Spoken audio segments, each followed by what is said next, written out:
Good evening, everyone. Perfect. Thank you, Greg, for that. Hey, I appreciate you guys hopping on tonight. I think this is actually a great time to talk, because one of the most important things is funny because me and my wife were talking about this at the end of the year is about, planning for our future. We're doing reviews about just not our what we did this year in our business, but also we're doing currently reviews about our financial life, right? We're looking at basically how much money we made this year, how much we save, how much we spend. We're reviewing our life insurance policy. We're reviewing all aspects of our financial life. I encourage you guys to do the exact same thing, right? And that's why we're financial professional. A majority of you guys here are our clients, and we have helped you guys out throughout the year. And I encourage you guys, if you have not done so, reach out to me and we'll sit down and actually do a financial review. And one of the most important things, and the reason why we actually put this together, I apologize, kind of last minute, is the fact that, you know what, we want to give back to you guys to actually make sure that you guys have the right estate planning plan in place. Because majority of you guys in here are basically business owners, right? And the question I have for you is, what will happen to you guys? What will happen to your business if the right financial plan or right business estate planning plan is not in place? So I appreciate you guys for being on with us, but more than anything, I actually appreciate the gentleman who's actually speaking today. And I just want to give you just a little about him, that way you guys understand who he is, what he's done, because he's one of the top attorney out there in the US. Literally what he has done for not just our firm, and millions of people. I love what he's done for businesses as well, right? I'm just to let you guys know, okay? And I didn't even know about this. Glenn Wagstaff, his official title is actually Sir J. Glenn Wagstaff. He's actually been knighted, and that's a big, big deal right there. And so, Sir Glenn Wagstaff is actually an attorney and an international business consultant. His experience included business, estate, and tax planning for some of the most successful entrepreneurs in the United States. He has handled planning and consulting matters in almost every continent, has advised leaders of nations, billionaires, and large multinational corporations. Now, Glenn is the managing partner of Intervivos PLC, the largest estate planning law firm in the U.S., who has been recognized with over 50 international awards for being the best estate planning firm in the United States. In 2022, Glenn was knighted by the Royal House and the Royal Order of Constantine the Great and St. Helen. Since then, he has also served as executive producer for an independent television channel. He became a certified partner of Unblind in their executive coaching program, co-founded a bank, and assisted in developing a crypto asset exchange company under the regulatory authority of El Salvador, and a proprietary smart contract system of his own unique blockchain technology. Okay. So Glenn regularly sits on the board of several nonprofit organizations as well as his own foundation, and served as chief legal counsel for multiple companies. In his career, Glenn has been recognized 10 times as one of the top estate planning attorney in the country. He has received over a dozen Best Managing Attorney awards and multiple Outstanding Leadership awards and Outstanding Advisor award. As a serial entrepreneur, public speaker, international consultant, author, and philanthropist, Glenn experience allow him to relate to business owners on a profound level, whether starting in business to have already established enterprise. And I'll let you guys know the reason why I'm bringing him on board is because the fact that Glenn and his company has helped me and helped my mentor and their mentor with their estate planning and business session plan as well. So I'm fired up to bring on to you guys Mr. Sir Glenn Wagstaff. Go ahead, Glenn, take it away. All right. Thank you so much. One of the things that's really heartwarming, because I got the opportunity last week to be able to see you in person, right, and be able to rub shoulders, and we were at an event together. But it's just good being in business with good people, right? And I know all of you have had the opportunity to work with him at some point in the past. But one of the reasons that we work so closely together is because hearts are in the right place, right? We want to provide information, knowledge, understanding to the public, and help you to be able to make informed decisions for what's best for you. So what we're going to talk about today may apply to your situation or may apply to somebody that you know, but I think this is very timely information because we're here at the end of the year. And a lot of times business owners, leave planning and tax planning, those sort of things till the very last minute. And in our minds, we think the last minute is April 15th. But the reality is, for a lot of tax planning, a lot of entity formation and stuff like that, it's best to do before the end of the year. And so this is, the ideal time for reassessing, considering, do you have everything in place that you need? Are you protecting yourself and your business properly? Do you have, maybe some things that you need to look at next year? And so what we're going to talk about today is just some of the basics. We'll talk a little bit about business succession planning. We'll talk a little bit about, entity formation work. We'll talk a little bit about estate planning, and we'll talk a little bit about tax planning. And again, if anything that we talk about today is of interest, we will be providing a free complimentary, consultation and review to be able to help you to know what would serve you best, right? And there's no commitment. So, even if you take the information and go work with somebody else to do it, we want to make sure that you are well informed and can make decisions that are going to serve you and your company's best. So, Chu, I just wanted to thank you one more time for lining this up. This is one of the things that we do on a regular basis, but we always love having the opportunity to be able to talk about some of these topics because there's so many people that need it. So before we kind of get into it, I always like to start with a story. And about 2 years ago, we had a conversation with a guy who, everybody in business always waits for that hockey stick moment, right?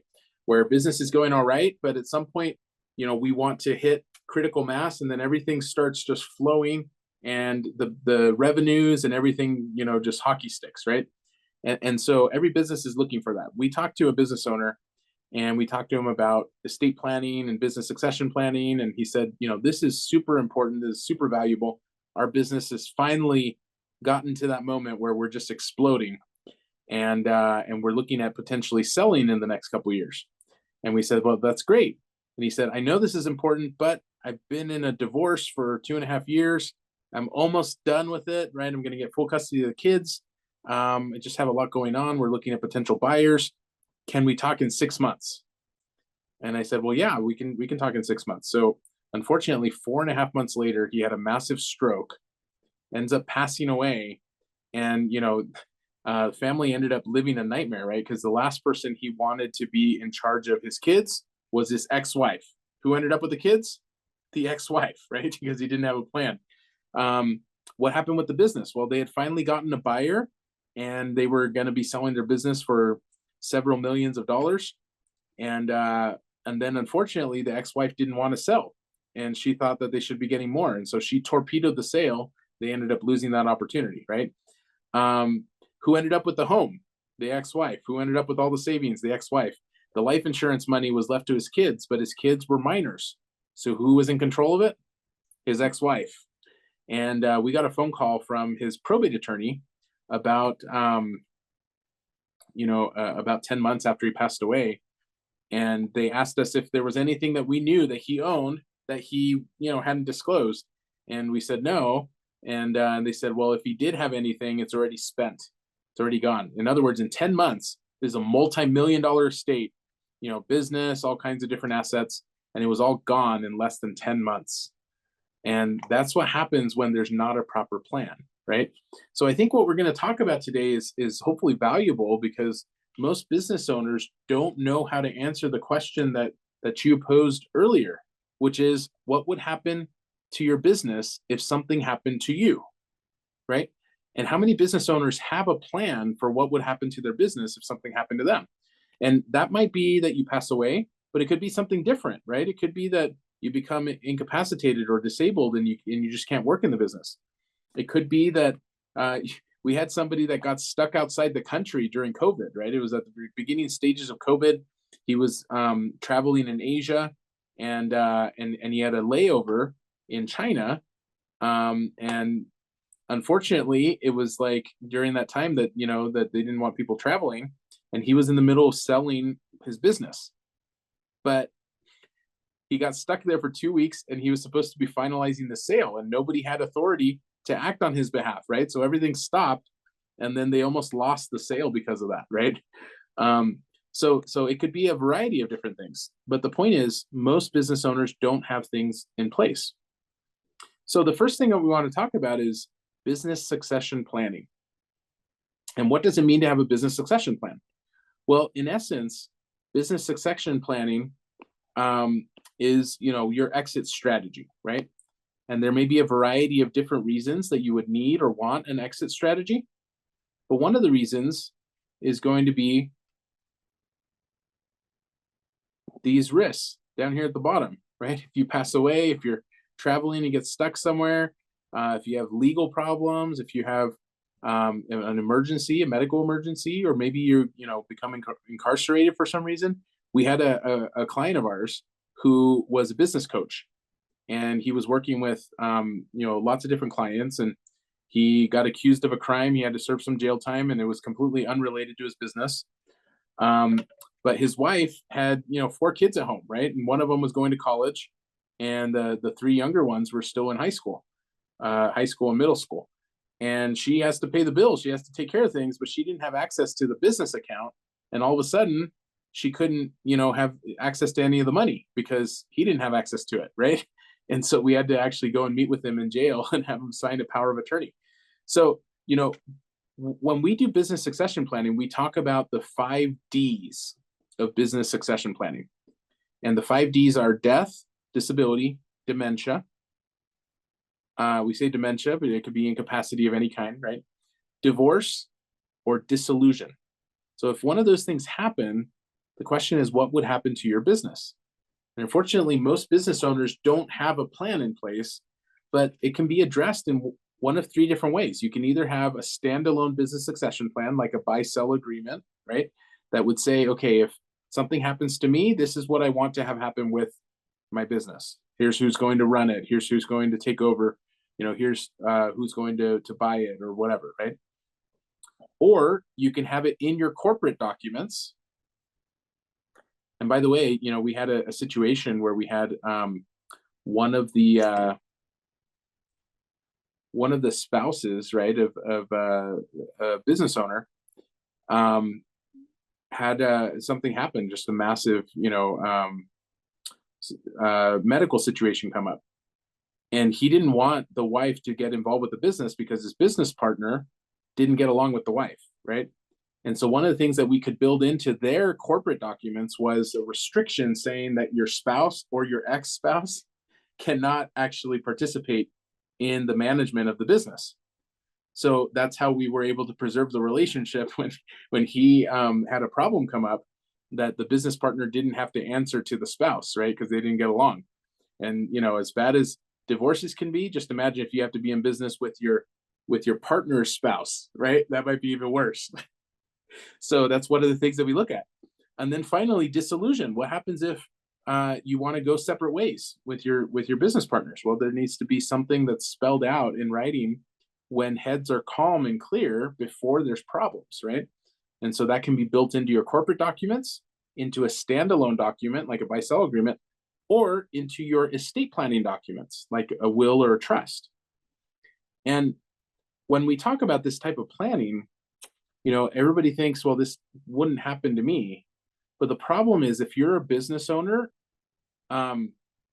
it doesn't take very long for the value of your business to disappear, right? The goodwill that your clients have with you and everything can go away within weeks, months, And if you have your business go through a probate process, court process, on average, those take months to resolve.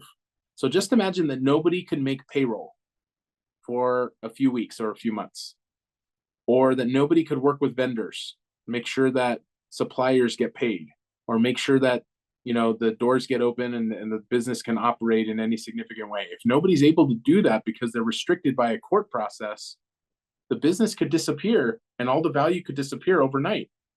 And that's the risk that we want to plan around with business succession planning, right? We had a client of ours that owns a restaurant. And then, during COVID, everything shut down. And all of a sudden, they were planning their entire retirement was based on the idea that they were going to sell their business one day. So they didn't save anything for retirement. Then COVID happens the year that he was planning on retiring. So now instead of selling the business, when they reopened, he needed to come up with capital to reopen the business. And if he were to sell it, he was going to get 20% of the value that it was worth before COVID. It's crazy. So what's the moral of that story? The moral of the story is don't put all of your eggs in one basket, right? Because if everything is reliant on your business being there when you hit retirement and you don't have any private savings or you don't have any other plans to plan around that, then we don't know what's going to come up in the future. And planning for the unexpected is one of those things that can save you a lot of grief in business, right? And so that's what the first thing we wanted to share with you is business succession planning. Why is it important? And what would happen to your business if something happens to you? A properly executed plan will answer all of those questions. The second thing we wanted to share with you today is a little bit about entity formation. And, you know, when we talk about taxes, everybody thinks that taxes only come in one form. But most of you, that own businesses know that there's a lot of different kinds of taxes, right? There's sales tax, there's income taxes. Then you have you even have, we'll talk a little bit more about this, but self-employment taxes, right? When you build up something of value and then you sell it, then there's something called capital gains taxes. And we have strategies to plan around that, but that's something that you get hit with. And then once you build up any significant assets, if you're over certain limits, right now the limits are very high, they're $12.25 million per person. Next year they're going down to $5 million per person. But if you're over those limits, then there could be potential estate taxes too when you pass away. So these are all different types of taxes that come up. And one of the things that business owners, deal with is that when you start your business, a lot of times we pick the path of least resistance, right? Whatever's the easiest way for us to launch the business, that's what we do. And it may not even be that we registered the business. Maybe it's just a sole proprietorship. We've been operating this whole time just as ourselves. But then what happens when there's a problem? Well, we need to revisit our business structure every few years and make sure that it's appropriate for our needs, right? And so there's different kinds of businesses that you can establish. And the type of business entity is going to determine a few things. It's going to determine the protection that you have in business. It's also going to determine what kind of tax opportunities or benefits you get, right? And so if you just started in business and you don't register your business in any way, you're probably operating as a sole proprietorship. If you have a business partner, then you probably, would be a partnership. But both of those entities or both of those types of businesses are not recognized at a state or a federal level with any form of protection. That means that everything you do, you're exposed to the risk. And as a sole proprietorship, if you do something wrong, then that liability falls upon you and your personal assets, right? For tax purposes, it means that everything that you earn, you have to declare personally. And then, the government does something interesting. When you earn over a certain amount, you're not only paying regular income taxes, you're also paying what are called FICA taxes, which are additional taxes in the form of self-employment taxes. And so if you're a sole proprietorship or a partnership, that's an extra 15% on top of your regular tax rate, right? So one of the things that we always talk about is, even if you're a brand new business, it probably makes sense for you to register an entity and to have it officially, not just registered, but in good standing. And the first type of entity that gives you any kind of protection is called a limited liability company.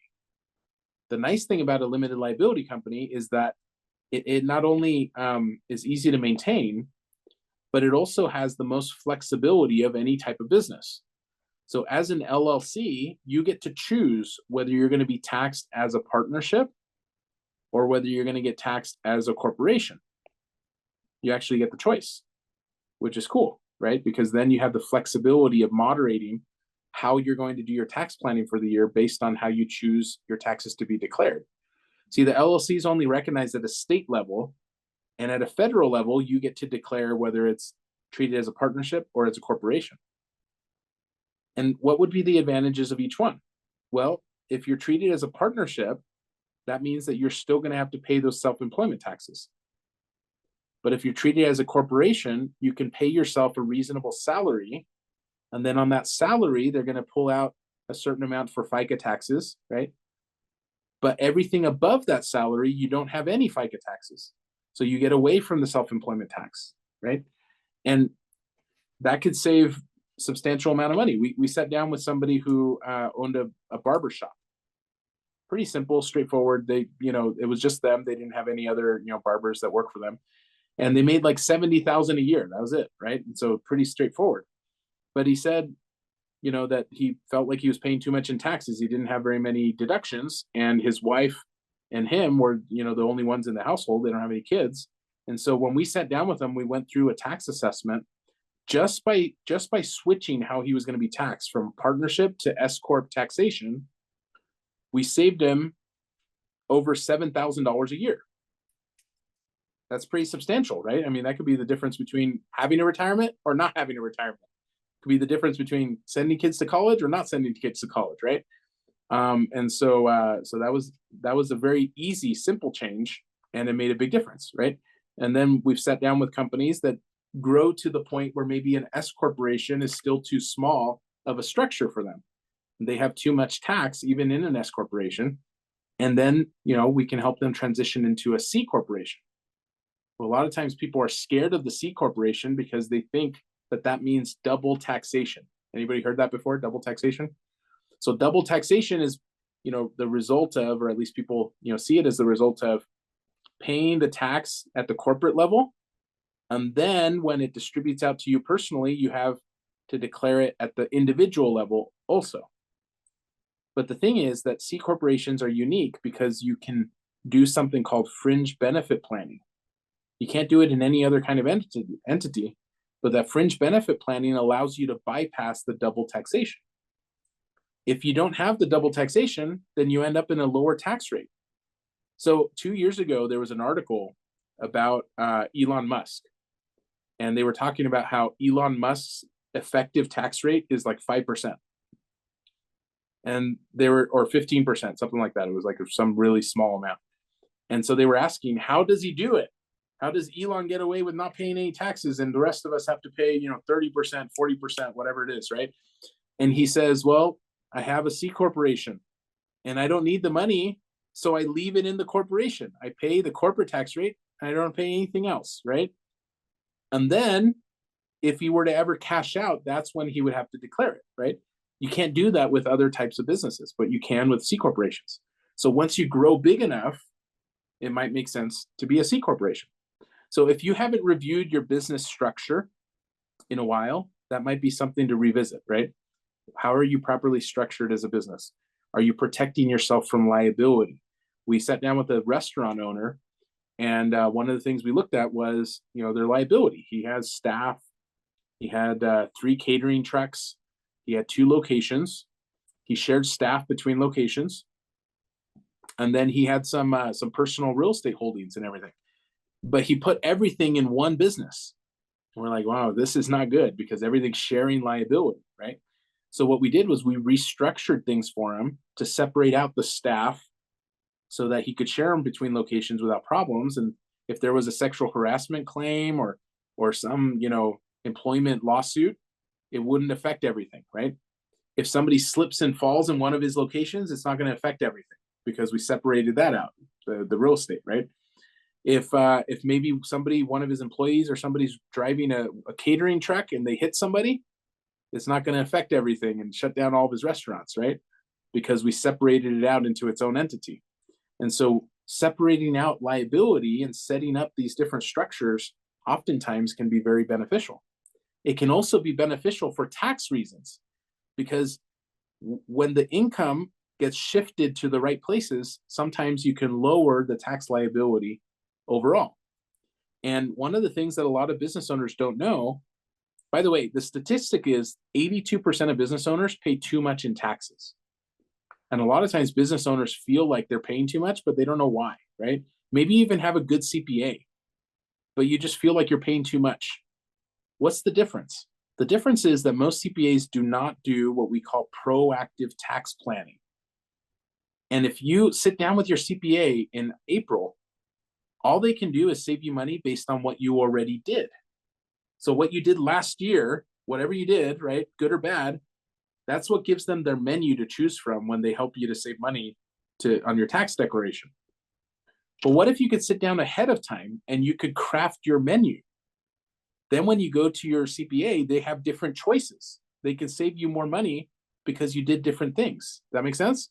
So instead of reacting to what was already done, it's proactive tax planning, putting things in place ahead of time. And that's why we're having this conversation in December. So we have till now, from now to the end of the year, to put things in place so that by the time you get with your CPA, you have different options to choose from. That makes sense?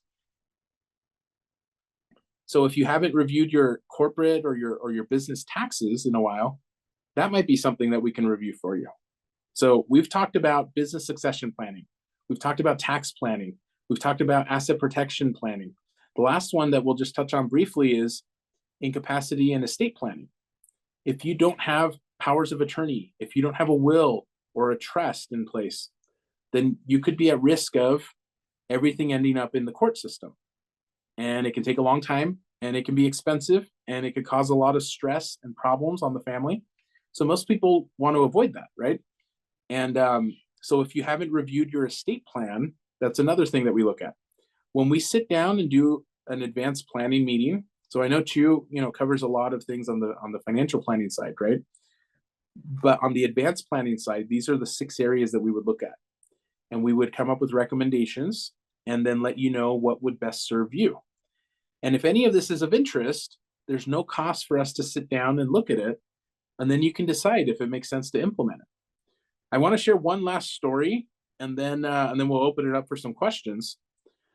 We actually had a situation where we had somebody who was selling their business, and it was actually like almost today, right? Like it was like the 20th of December, and they called us up because of all people, their pastor recommended that they call us, right? And so they were looking to make a big donation to the church, and their pastor said, "Hey, before you make this donation, you might have some additional tax benefits if you do some tax planning. You should call up these guys." So we got to sit down with them, and he had sold a business in February for $1 billion, like over $1 billion, and he was in billion with a B, right? So he was in California, and he's the majority shareholder. We didn't find out exactly how much of the ownership he had, but it was well over 600 million, right? And so he's in California. He's going to be paying taxes, capital gains taxes on that sale. He was going to have like $250 million in taxes. And he sat down with Merrill Lynch, and what do you think they told him? They told him just pay the tax, right? They didn't have any solutions for him. He sat down with Wells Fargo advisors. They told him they didn't have any solutions for him. He needed to pay the tax. He sat down with, I forget who the third one was, but another brokerage, right? Well-known, well-respected, they have a tax team and everything. And they didn't have any solutions for him. So on December 20th, he calls us up and he says, "Hey, I've already talked to 3 different tax teams. I know there's probably no options. I just got to pay the tax. But my pastor said I should talk to you," right? We were able to come up with 3 different options for him that would have saved him over $200 million in taxes each. That's crazy, right? What do you think he said when he came back? We came back, we shared those solutions with him. The first thing he said was, "Why didn't these other guys tell me about this?" And the answer is they either didn't know enough, they didn't care enough, or they made more money by not telling me. So we have solutions where we can minimize the tax if you're exiting from a business or a property. Even if you've already exited and you already sold a business this year or a property this year, we might be able to help you offset those taxes. We were only able to help him to save because it was right at the end of the year and he wasn't able to do everything. We were only able to help him to save a few $1,000,000, right? Like $20 million. But that's better than nothing, right? $20 million in your pocket instead of to Uncle Sam, that's going to make a big difference. And so at the end of the day, one of the messages that we have for you is, if you're exiting from a business, talk to us beforehand because we can help you to come up with strategies and options before that. And you may know somebody who's looking to exit. Either they've exited this year or they're looking to exit next year. So it's worth a conversation. We can probably save them a lot of money. So the things that we've covered today, if you don't have an estate plan that's up to date, or you want to review your plan for your estate, we can sit down, we can have that conversation. There's no cost to be able to do a review, right? If you have a business succession plan that you'd like to review, or you don't have a business succession plan, let's have a conversation, right? If you want to review your business, your corporate taxes, and see if we can save you money, we can have that conversation. And if you're exiting from a property or from a business, we have strategies that we can help. So let's have a conversation. So with that, I'm going to turn it back over to Chu, and we'll open it up for a little bit of question and answer. Wow, wow, wow. Man, that was amazing. I don't know about you guys, but I actually learned a lot just from that session alone. And I know quite a bit when it comes to financial planning and a little bit of estate planning. But man, that was really, really good. So if you guys have any question, go ahead and put in the Q&A. I'll go ahead and start scrolling to see if there's any questions that you guys may have. Okay. And by the way, if you guys need help with any of this, feel free to reach out to me. You know, you guys all have my personal number. I'll go ahead and basically connect you guys with Glenn, and then his team can work with you directly. Okay. Awesome. So, One of the things that we appreciate about this relationship, working with Chu and his team and everything, is most people and a lot of business owners, right? We don't really get the experience of what we call the family office, right? Where you actually have a financial guy and a legal guy and a tax guy, and they're all talking together and making sure that you're getting the best of everything for your needs, right? And that's why we have this relationship with you, with GFI, to make sure that not only are you addressing just one side of things, but you're addressing all sides of it.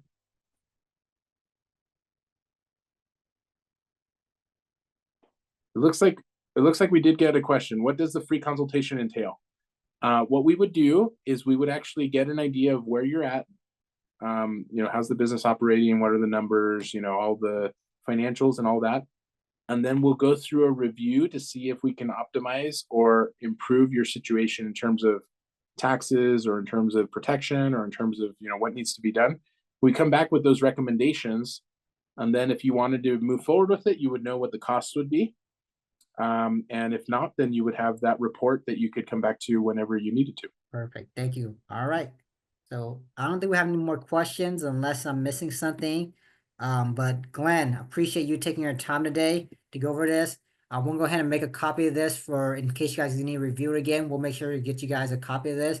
And if you guys have any questions or know anybody who, other estate planning or business succession planning, feel free to reach out to me directly, because I think it's just one of the most important things you can have.